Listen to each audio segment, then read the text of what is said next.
Ljudje velikokrat pozabimo na požrtvovalnost nekaterih poklicev, ki jih poganja predvsem poslanstvo.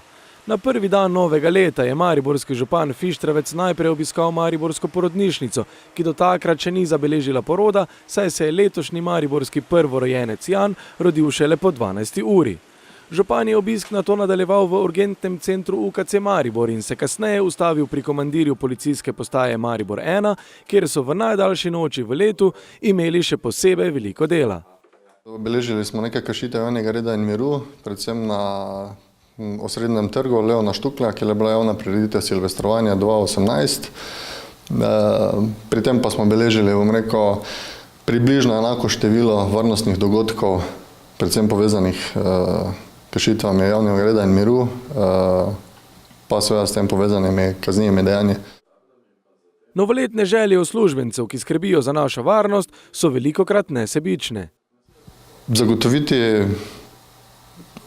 ustrezne varnostne razmere na območju policijske postaje Maribor 1, da se bodo tako tisti, ki živijo, ki tukaj delajo, ki obiščajo mesto Maribor, tukaj dobro in varno počutili tako do zdaj. Pot je župana nato vodila v dom starejših občanov Tezno, kjer v novo leto vstopajo še posebej optimistično. Mi smo obnovili celo drugo etažo, po kateri smo se malo prej sprehodili in prav zdaj v mesecu decembru smo tudi ta vhodni del, avlo in zdravniško ambulanto renovirali oziroma preselili. Izjemno pomembno poslanstvo skupaj z regijskim centrom za obveščanje opravljajo tudi reševalci mariborske nujne reševalne pomoči, ki v zadnjih letih beležijo kar 4000 več intervencij kot leta poprej. Še posebej veliko dela imajo na Silvestrovo. Najdaljša noč za naše reševalne ekipe je minila delovno. Obravnavali smo 27 pacientov.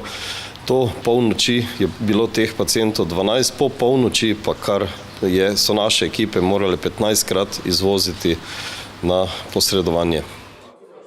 Gasilska brigada Maribor pa je tokratno silvestrsko noč preživela presenetljivo mirno.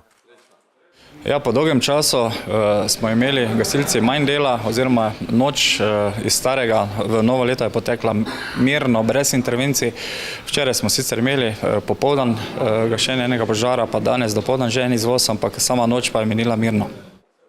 Kljub požrtvovalnosti in neomajnem poslanstvu pa dežurne službe iz državnega vrha niso deležne primernega spoštovanja. Žalost lahko ocenjujemo, da tega spoštovanja ni dovolj, da smo še vedno nekako podcenjeni.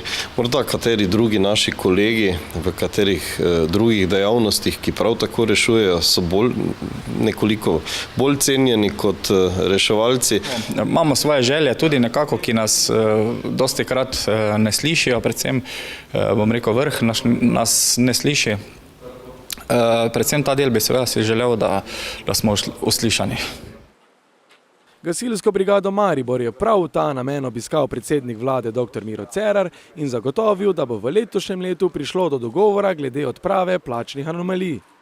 Poklicnimi gasilci se še vedno pogajamo o tako imenovanih plačnih anomalijah. Kot mi sporoča minister Koprivnikar, ki je naš glavni pogajalec, smo pravzaprav že ugodili okoli 99% zahtev, ki jih je imela poklicna skupina gasilcev. Tako da res verjamem, da bomo prišli nekako skupaj na koncu, kajti dejstvo je, da pač vsi v Sloveniji, tako tudi vlada, mi vsi cenimo delo gasilcev, ga spoštujemo in seveda si želimo tudi tukaj, da bi te anomalije bile čim prej odpravljene. Morda bo prav leto 2018 tisto, ki bo poskrbelo, da požrtvovalnost nekaterih poklicev ne bo deležna zgolj pohvale in zahvale, ampak tudi primerne finančne stimulacije.